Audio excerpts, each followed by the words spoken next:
Good morning, Gamecocks, and happy game day. Welcome to SGTV's Gamecock Gameday, where we lay down everything you need to know about Gamecock football. Stay tuned to hear our thoughts on today's Akron matchup, our Cucky Call question of the week, and South Carolina's tough loss against LSU last weekend. All that and more coming up. Welcome to Gamecock Gameday.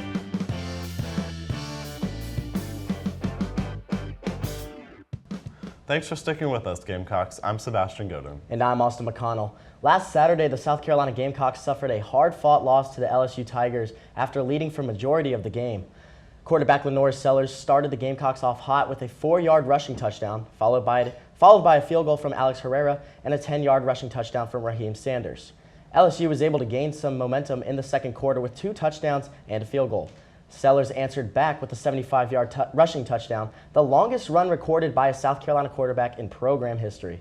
The third quarter was relatively quiet besides an LSU touchdown that cut the Gamecock lead from 24-16 to 24-22. In the fourth, the two teams exchanged 2 touchdowns before South Carolina was able to extend their lead with a 42-yard field goal. With only a little over 1 minute left in the game, LSU's Josh Williams was able to push 2 yards into the end zone, bringing the score to 36-33. South Carolina's battle for the win ended shortly after with a missed long field goal from Herrera. I was at this game. This was an incredible environment all the way up to the fourth quarter, which is not something that we normally see from our fans. In the beginning, it was 17-0 at one point. This was looking like it could possibly be a shutout. I don't know if I jinxed it because I said that at the game, but we were looking really good in the beginning, and then we were just plagued by these calls in the end. Multiple calls being played back. Yeah, that's been the topic of conversation all week on campus and all around the college football world, to be honest with you. It was looking good. That's the best we've looked all season for sure, at least in that first half.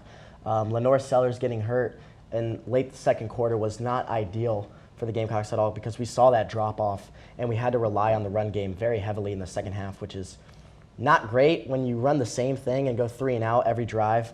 Obviously, very good defenses such as LSU are going to pick up on that, and that really just stalled our offense out. So I really hate how heavily we relied on our run game there in the second half.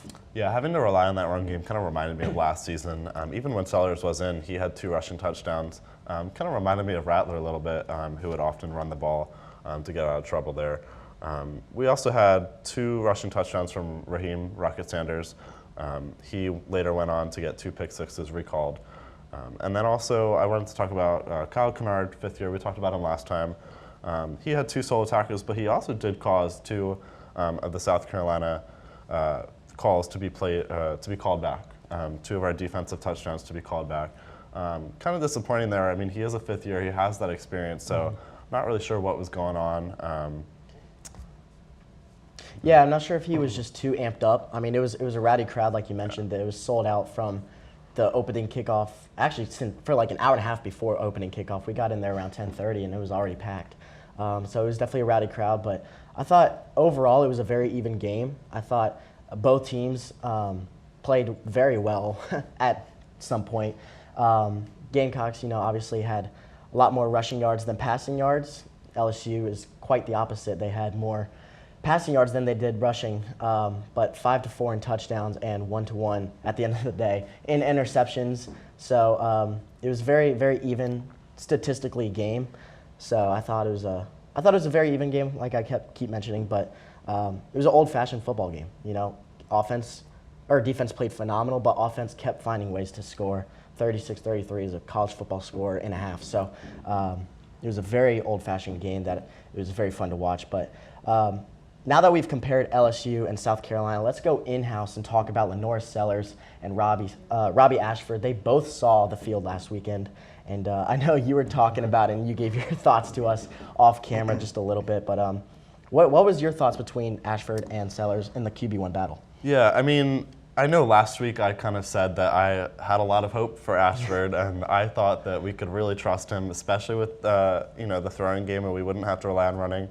I was wrong. I still have hope for him.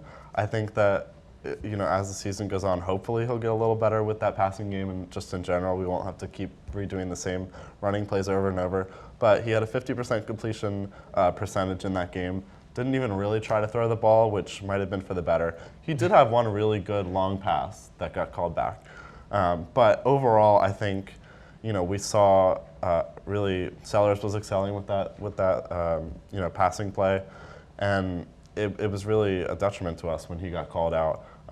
I heard that he is hopefully a little better, but I believe he's sitting out this game.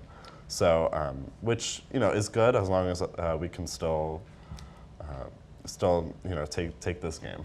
Yeah, I really think that Shane Beamer's making the right decision sitting Lenore Sellers today. Give him 3 full weeks to recover and rest before we take on a top 5 team in Ole Miss at home, a top 5 team in Alabama on the road, and a top 25 team in Oklahoma also on the road, back-to-back weeks. So it is about to be the gauntlet for South Carolina, and I would much rather have a healthy quarterback one against those 3 teams versus a little banged up trying to play against Akron.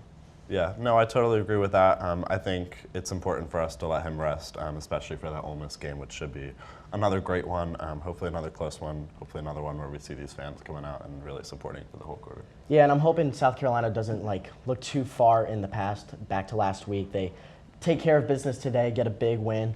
We'll talk about that in just a few moments, but also just focusing on what they need to fix in-house so that they can take on those Ole Miss and Bama teams and so on, because it's only getting harder from here. Yeah, I mean, from my perspective, I honestly think that loss kind of just propelled us more than a win would have, honestly.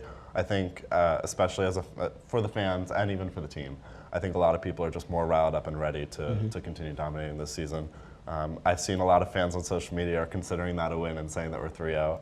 Yep. So I think overall, it wasn't necessarily a bad thing. I think it's just going to propel us more. And I agree. As long as we don't forget about these smaller games and don't get ahead of ourselves, I think we'll be good. Yeah, we don't need another Old Dominion type of game here tonight. Hopefully it's over by halftime, which is what we thought we were going to see in Old Dominion, and that ended up not going the way we expected. So hopefully they flip the narrative on that game tonight and don't take Akron for granted. Yeah.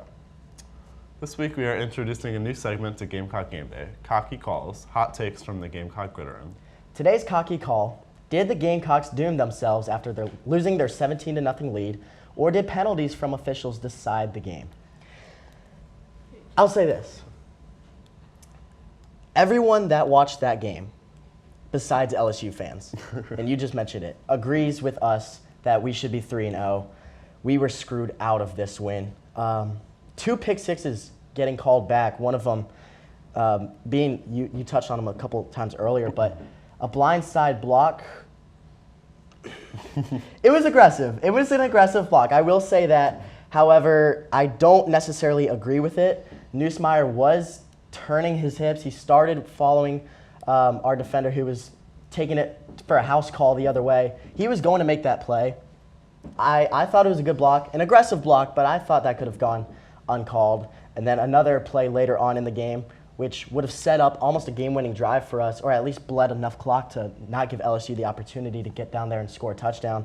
But it was an offensive pass interference.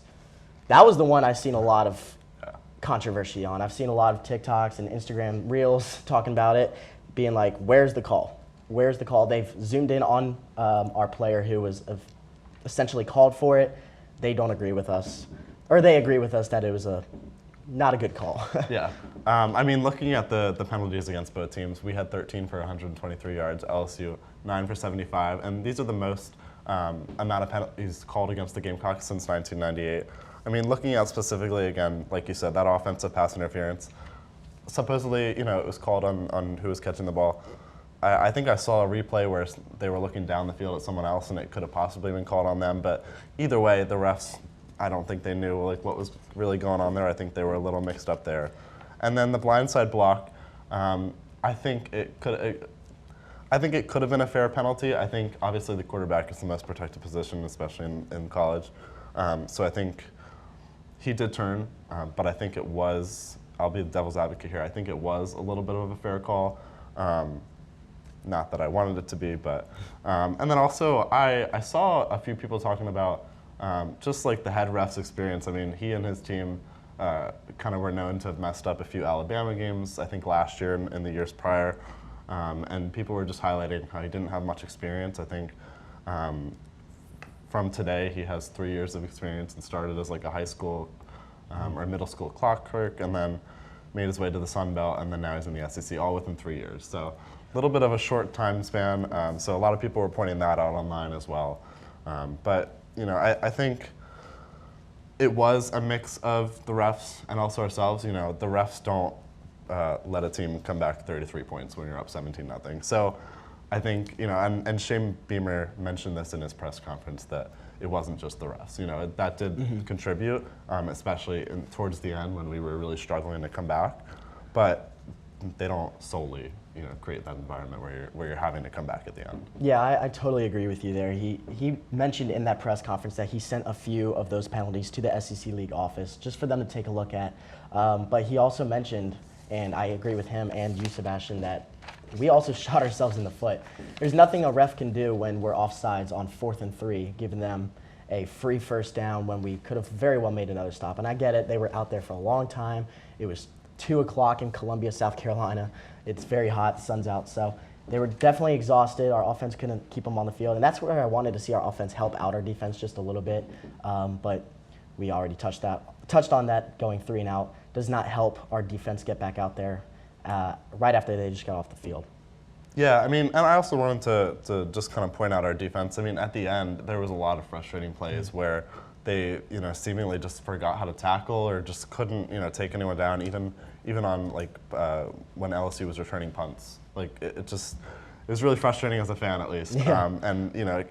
Hopefully this week they're kind of gonna remember how to do that, because it just looked like they just completely forgot what they were doing in that second half. Yeah, I thought they filled the gaps well. They rushed Neusmeyer a lot. This LSU offensive line is very good, and they're very talented, and we made them look like it was Old Dominion out there. But yeah, that perimeter play and the open field tackles were not very fun to watch. Yeah, that's how we'll put it for sure. But yeah, that's a great point, Sebastian. Yeah. So hopefully for this next game we get some better refs, but then we also don't create a situation where that's going to be what's the decider of the game. Exactly. Yeah. Stay tuned after the break to hear our thoughts on today's matchup.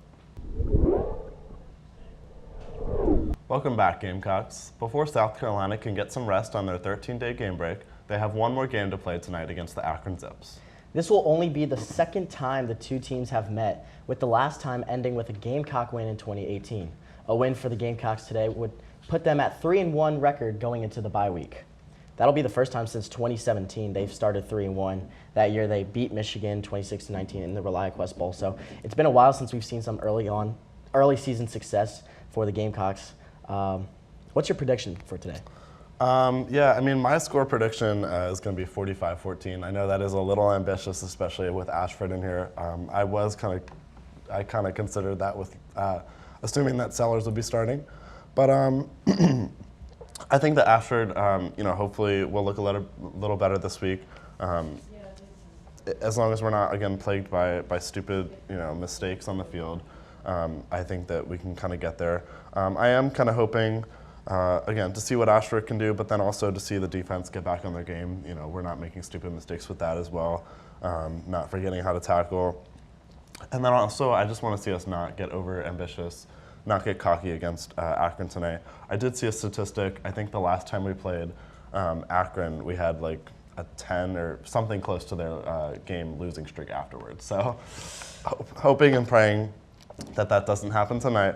But I think it should be an easy win as long as we don't we just remember what we're doing and kind of keep that attitude that we've had in the last few games. We should have an amazing crowd tonight with Family Weekend here. So I think it'll be a great environment, and I think we're going to do good. Yeah, I'm excited to see Robbie Ashford get a full game underneath him. We talked about resting Lenore Sellers for the 3-week gauntlet that we're about to go through in just a couple weeks. So. I would like to see us air the ball out a little bit, see what Robbie can do with his arm, show off his talent. Don't kind of keep ourselves boxed into the run game, although I feel like Rocket Sanders is going to have a great night in the backfield. Yeah, I agree. I would like to see Ashford throwing some more plays. He didn't throw much last game like we mentioned, but he did have that one really good play. So I think sometimes when he is, in that pressure, he can perform well, and I'd like to see them kind of, if they have to, just force that pressure on him to see what he can do. Akron has played 3 games so far. Ohio State, they lost 52-6. Rutgers lost 49-17. And then they did beat Colgate 31-20. So I would say that we're definitely better than Rutgers. Maybe not as good as Ohio State, but those teams have scored very high against Akron here. So I think we have the ability to kind of do that and excel and just continue to show that we're improving in this matchup. Yeah, you talked about post-Akron not being a great win streak for us, but 8-0 the last 8 games against the MACtion Mid-Atlantic Conference. So Akron comes out of there. They're not very talented, not sized, I should say. They're very talented, but definitely out-talented by the Gamecocks today. It's going to be hopefully a beatdown for sure. Yeah. And should be a great game for the families who are here this weekend. There's been a lot of excitement already just yesterday on campus. Seen a lot of families and parents. So I think everyone's really excited just to see, even though it's Akron, just to see us come back and hopefully have a better positive attitude, after last week's loss. Absolutely. That wraps up our show for tonight. Thanks for tuning in to Gamecock Game Day. Be sure to follow us on Instagram, X, and Facebook at SGTV at USC. To keep up with all of our content, be sure to also visit us online at sgtv@usc.com. For SGTV, I'm Austin McConnell. And I'm Sebastian Godun. From all of us here at SGTV, have a great day, Carolina. Forever to date.